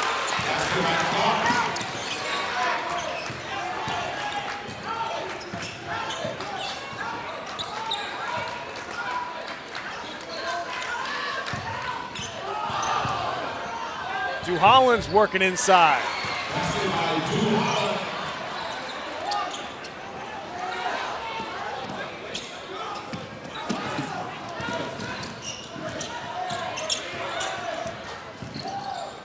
Galloway, nice feed inside to Taylor.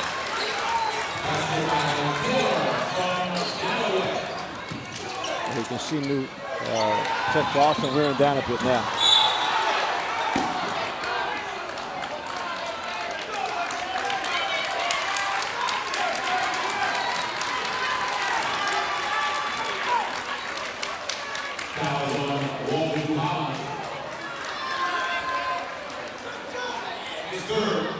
That's the third personal foul on Walter Duhollins.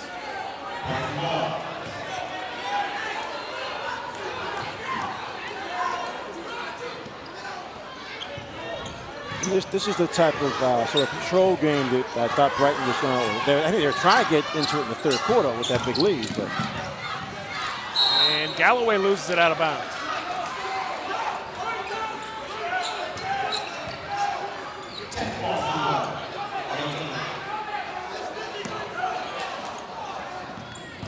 Wake again going towards the rim.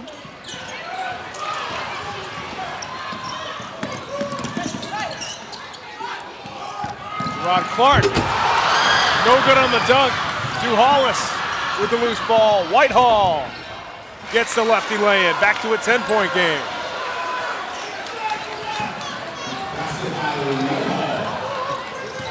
Galloway gets fouled from behind by Corvon Whitehall.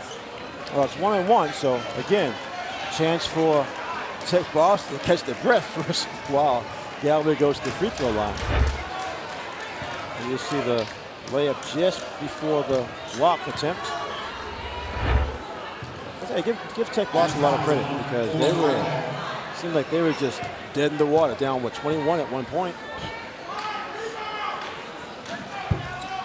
And missed free throw. That'll go back to TechBoston. Yeah, three-pointer right here would be big for TechBoston. Blake again to the rim, and that time they're going to whistle him for an offensive foul. Yeah, a little out of control that time.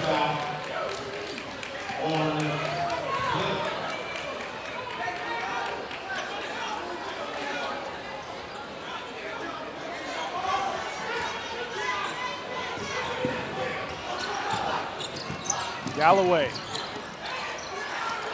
Daring elbow jumper.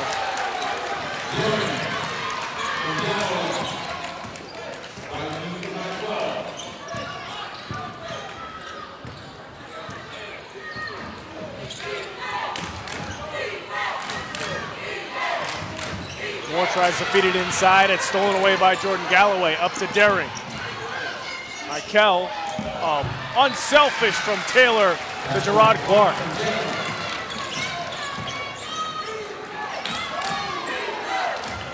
Back to a 14-point lead for the Bengals. Jamar Moore, deep three off the back rim. There's a steal from Duhollins, who's able to squeeze that layup home. And now TechBoston calls a timeout. 2:28 left to go in the fourth. You know, it's funny, each time Brighton comes down the floor, it seems like there's a different guy scoring. I mean, they're just throwing all these guys at TechBoston. You mentioned those selfish, and that's exactly what's going on. This fourth quarter, if you notice, it's the veteran guys. These are the veteran guys. We got to close this out. This helter-skelter, even though it was slightly working in Brighton's favor because they're getting some layups, but when it came to time to control the game, you noticed to put Galloway in to bring the ball up, break the press, and then just dish off. But you're right. It gets infectious. Because of the scramble defense for TechBoston, a lot of the defenders are out of position. Right. So once you see that, there's going to be openings. If you're a big guy, just go to the basket and just wait for the ball. That's why we've seen Clark have such a big fourth quarter. Coming out of the timeout, Brighton will have a 12-point lead. 2:28 left to go here in the fourth.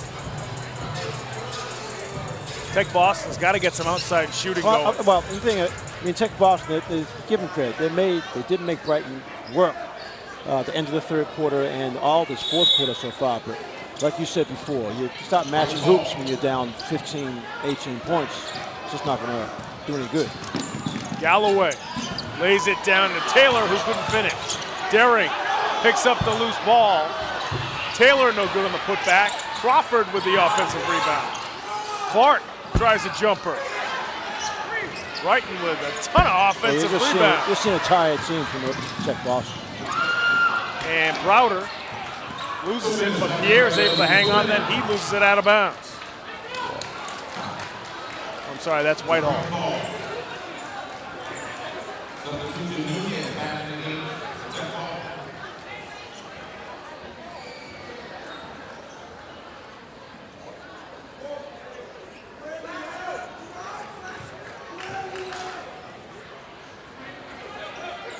Just under 2 minutes left to go here in the fourth quarter. The Bears are playing it to the end. They're still with the full court pressure. I'll tell you, these guys talk about stamina.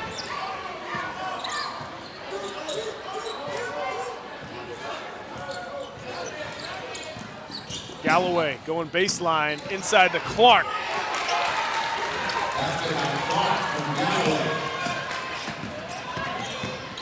Shamar Moore. His shot swatted out of bounds and then off the hands of Nunez. Gerard Clark has come off the bench here in the fourth. He scored in the baseline here, ran back, and covered up. Daring with a facial.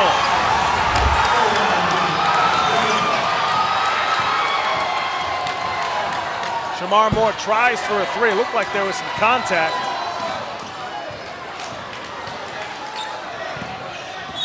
Hollins gets fouled on his way to the rim. Yeah, I'll tell you, the big fella Clark is put on a show here in the fourth quarter. Let's watch this again. This is Michael. Yeah.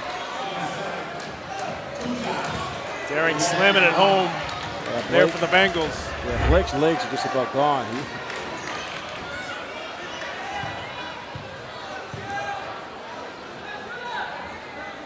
Hollins unable to hit that free throw, So when you look forward now to the state tournament, both these teams obviously will be going in. Just a matter of what kind of seeding and what kind of matchup. And I guess just as important, what gym will you be going to?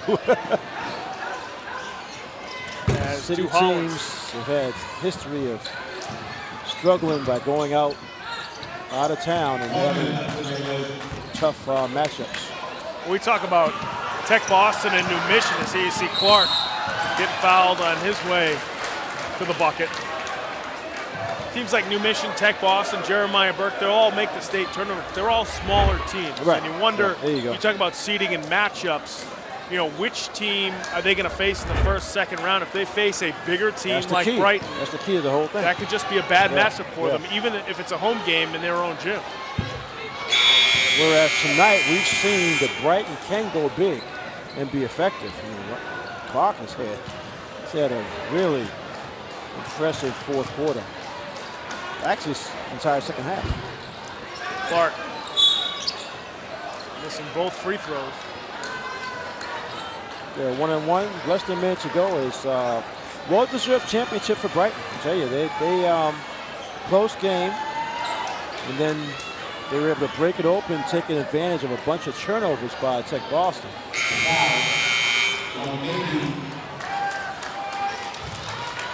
Gerard Clark right now for Brighton with 20 points, 9 rebounds, and 4 blocks as he heads to the bench. What a game for Gerard Clark. He didn't play a ton in that first half. But you wonder, Clark broke his thumb back in football season. And to start the year, he had sort of a half cast on his hand. He doesn't have any of those bandages really on his hand anymore. So you wonder if he's now fully healthy with that thumb, if that's helping him score a little bit more. Yeah, I think you're right. So that's a good point. You talk about the depth of the Bengals. How many guys they've rolled through that? More than 10 guys. I mean, you have guys like McHugh Howard, Clark, Quincy Taylor. They should be starters on other teams. But they come off the bench for Brighton. Could easily be. Yeah.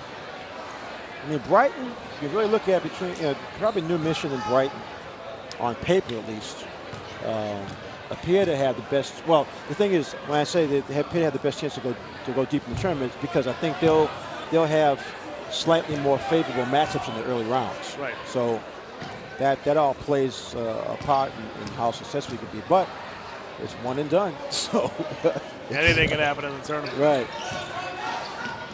You talk about New Mission. Kevin Nunez, one of their few post players. That's right. He hurt his ankle again. He hurt his ankle again. We saw him do it early in January. He had been back for a couple of weeks. Yesterday, New Mission was actually leading. He's undersized too. Yeah, he's undersized, but he has the mentality of a post guy. So Nunez's injury, we'll see how that affects New Mission. I don't know how long Kevin's going to be out. I would think he probably won't be available for the state tournament with the way that he came down on his ankle. Or at least not for the first couple of games, and we'll see what happens with New Mission there. I mean, anytime you got the Mitchell twins, you're going to be in the game. That's some firepower, right? That's right. I mean, along with the game against losing Nunez in the game, they also didn't have a very good shooting night from Charles Mitchell, who's their leading scorer. Oh, you got to have that. Yeah. The Brighton Bengals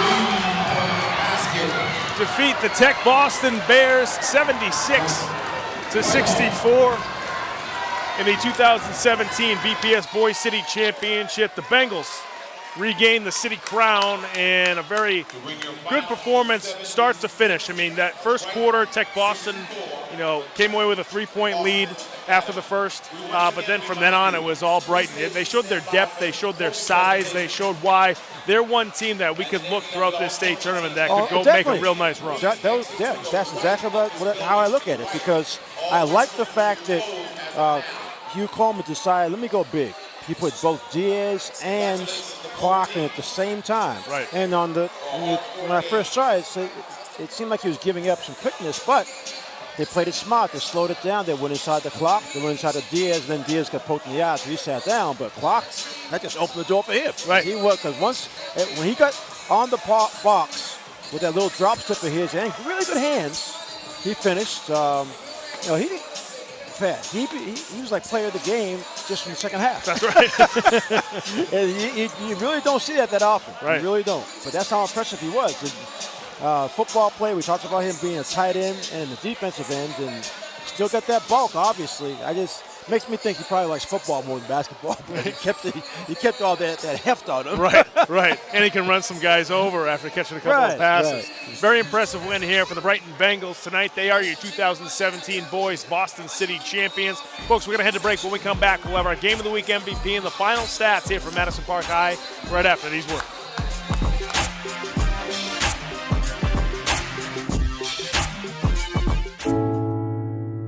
When I was 6, my days were spent playing basketball. When I was 6, my dream was to make it to the NBA. When I was 6, my mom had a stroke. I'm Paul George, and I want you to spot a stroke fast. F, face drooping.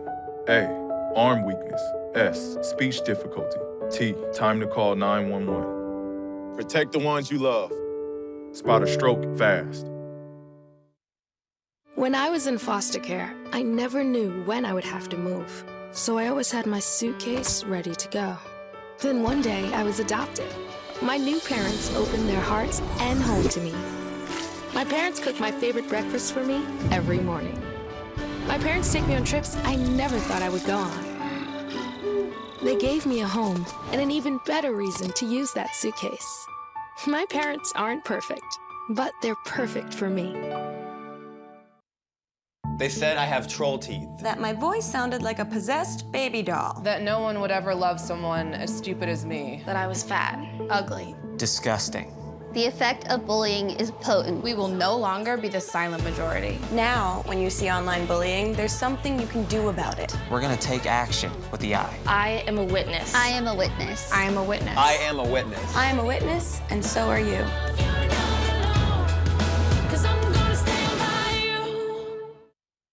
It's a beautiful day out here. Sunny today with light breezes, giving way to clouds in the afternoon. We could see some light precipitation to moderate precipitation later on, followed by powerful storm-like conditions. 90 miles per hour winds are expected.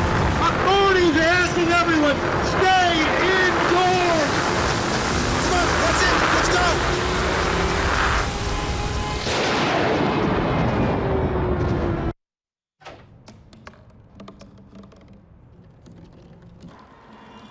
Everybody has a dream.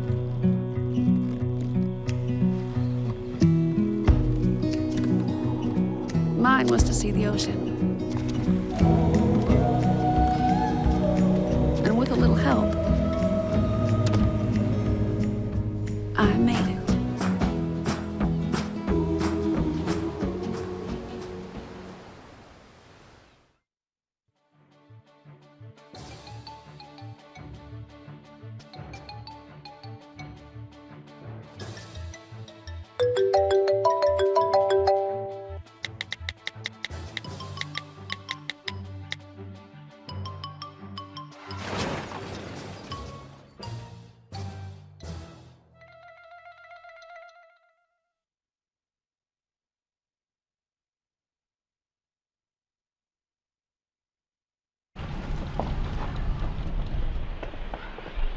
Got a quarter?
Thank you.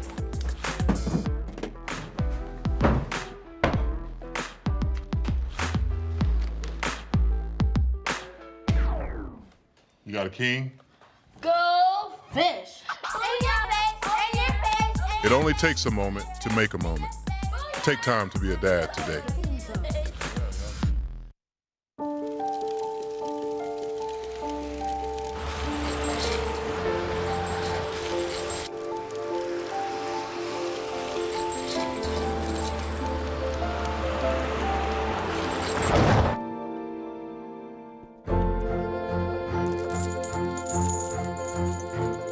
Did you know dragging chains can spark a wildfire? Only you can prevent wildfires. We cannot be bystanders. We can stop to make sure someone is okay. We can warn someone when their drink isn't safe. And disrupt the situation. We can. Get someone a cab. Or walk them home safely. We can make campuses safer for our friends. Our roommates. Our classmates, our fellow human beings. We cannot be bystanders. We can intervene. It's on us. All of us. Learn how and take the pledge at itsonus.org. Look at you. You're at the top of your game. You're unstoppable. Nothing can throw you off track. Wait, is that your car? Uh-oh. Yeah, I saw that coming. That will throw you off track. You're looking at around 10 grand in fines, legal fees, and increased insurance rates. Let's try this again. Smart move. Because buzz driving is drunk driving. Hey, you. Yeah, you. Getting that college education, what are you gonna do? Graduate and take some office job? Be like everybody else? Or will you dare do something different? Like, be a teacher. You could be my teacher. You got the skills. The smarts. Yes, you. You could be the teacher I never forget. That'd be cool. Does that corporate job even have recess? What are you gonna make of yourself? What are you gonna make of me?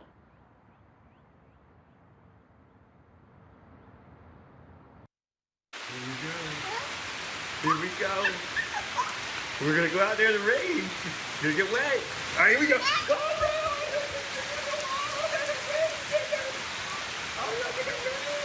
Okay, quick.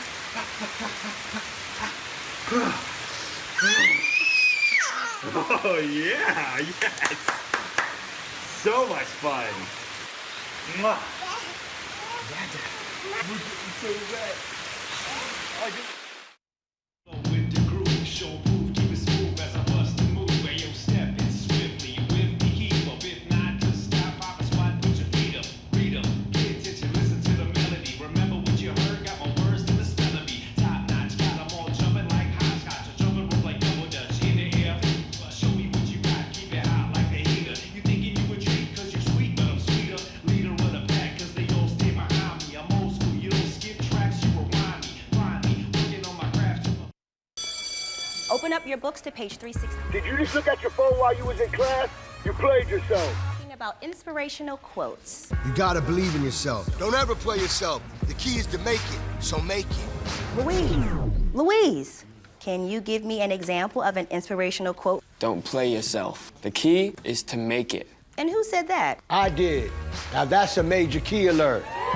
Learn the real major keys to getting to college at getschool.com. Welcome back to Madison Park High School at the conclusion of the 2017 Boys Boston City Championship. The Brighton Bengals defeated the TechBoston Bears 76-64. We mentioned throughout the broadcast that there were a lot of different contributors for the Brighton Bengals. They're such a deep team that's very difficult to defend, but as you mentioned, Alan, when Gerard Clark came off the bench in the third quarter, that's when things changed. Brighton really started to stretch that lead up. The floor tipped a little bit, but you're right. He went inside with those the big body of his, good hands, good moves, and unselfish play too. You're right. The football player, the tight end, defensive end came in and showed the basketball players how to do it, right? Threw his weight around, no pun intended. Gerard Clark is our MVP tonight, and he's with our sideline reporter, Seth Orensky, along with the game-winning coach, Hugh Coleman. So, Seth, take it away. Joined by MVP Gerard Clark, head coach Hugh Coleman, and Willie Veal. Gerard, this team didn't have bigs. Coach talked about it, how it was a mismatch for you guys trying to get your press. Today you made it a mismatch for them with your ability to go inside time after time. When you saw your ability early on, how much confidence did that give you the rest of the way to know that you were going to be able to get your points and rebounds all night long? I had a guarantee in my mind that nobody on the court was sticking me. So every time I got the ball, I looked for a bucket. If I didn't have it, kick it to the next man. But I knew that we was going to come out with a win because of our size advantage. You guys have 6 seniors. Last year you had to watch. You had to watch O'Brien and New Mission fight for this. What does it mean to get one for the seniors here as your junior year, but for 6 seniors, their last chance? It's just to show the city that it was a mistake and we didn't have a good game last season, that we made up for and to show them that who's the real city champions. They were able to make a run late in the fourth quarter, or late in the third quarter, to cut it to 12, maybe 10. What were you guys saying in the huddle? Coaches didn't even talk to you guys during that entire huddle. What was your message to the team? My message was to realize who we're facing and look at our guys, like our skill guys, and like see the advantage between us and them, and like run the score up. Show them no mercy. It's city championship. There's no time to go soft on any team. Gerard, congratulations, a terrific performance. We'll bring in Coach Coleman and Coach Veal. Guys, this is huge for you guys, but you always have bigger aspirations. What does the way that you finished this game, the way you finished the last 2 games mean in your efforts to head into states on a high note and a chance to go deep? First, we definitely want to give a shout out to Dorchester and O'Brien. They were great opponents, great programs. I wish them nothing but the best in the South. Hope to see them at the Garden. For us, we try to stay level-headed, whether it's on the court or off the court. We're trying to teach them how to be young men and do things the right way. So even on the court, it's play the right way, play together, play as one, listen to your coaches, be disciplined. Same thing like off the court with school. We're so proud of them as student athletes. So, we just had a lot of faith that if we can continue to do what we've been doing, we fell short, last year, and we knew we can get back. So by us doing the right things, we were able to kind of get this accomplishment today. 6 seniors, a lot of juniors as well. How much does that help you not only today in getting the win, but going forward, knowing this championship experience, playing in front of a hostile crowd? One of the biggest reasons why this guy means so much to me, his experience in life. He helps to give me perspective. He helps to calm me down. So as you mentioned, 6 seniors and some juniors, that's experience, that's wisdom, that's something that they can bring to our younger group, to our group as a whole, so that we can accomplish a mission. We're big on, you're not going to win unless you lose, and you learn how to win.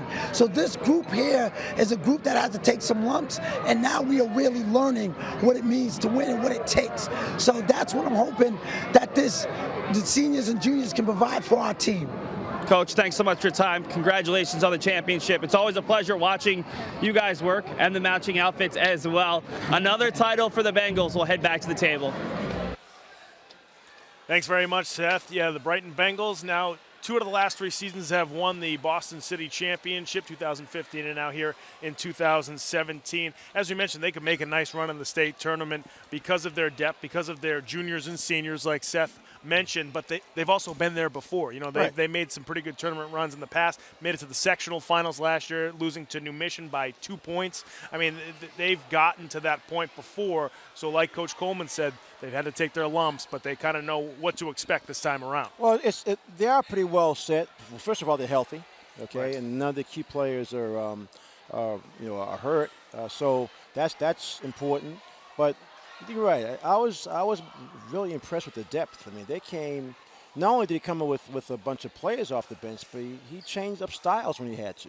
So he was he's shown a lot of versatility. And again, Clark was the outstanding player because his dominance inside is what really changed the game. So if they can play like that, stay out of foul trouble, you got to hope Diaz is okay. It seemed like he was on the bench okay, but with those 2 big guys to throw those bodies around, rebound, I think that some of the other teams around the state who may have comparable size, at least you can match up with them and maybe go a little more to an outside game. But yeah, Brighton's one of the teams from the city has a good chance of going deep.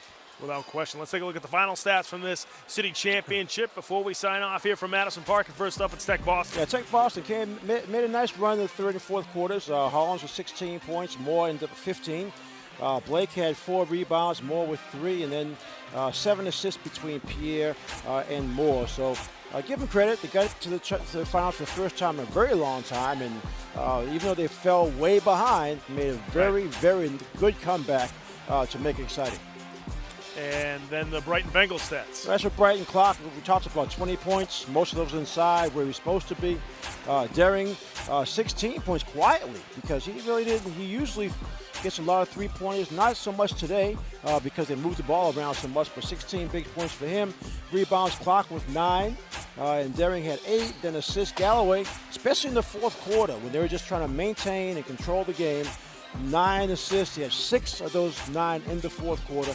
And, of course, Ortiz with 4 assists. So Brighton pretty balanced along the way. And like I said, the fact that they use so many players in different ways, I think they can create some problems for whoever they play in the early rounds. Certainly going to be fun to watch them. TechBoston, New Mission, a lot of teams this year that are headed to the state tournament. Talk about Latin Academy, we saw a lot this year. Yeah. Jeremiah Burke was a fun team to watch.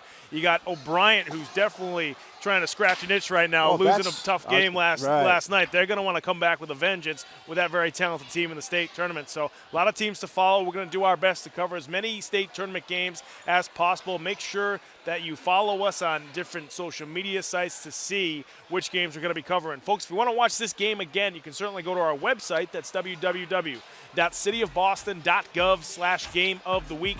All the games from this season are up on our website. You can also follow us on Facebook. Just go to Facebook, search for Game of the Week in Boston. We got a lot of different videos, pictures, updates, a lot of great stuff. Finally, follow us on Twitter, too, at Boston City TV. And if you want to tweet at us, use the hashtag BostonGOW. Want to thank the crew for a long couple of games here at Madison Park. They did a great job, and we'll hopefully see as much as we can in the state tournament. But for right now, folks, so long. We'll see you next time on Game of the Week.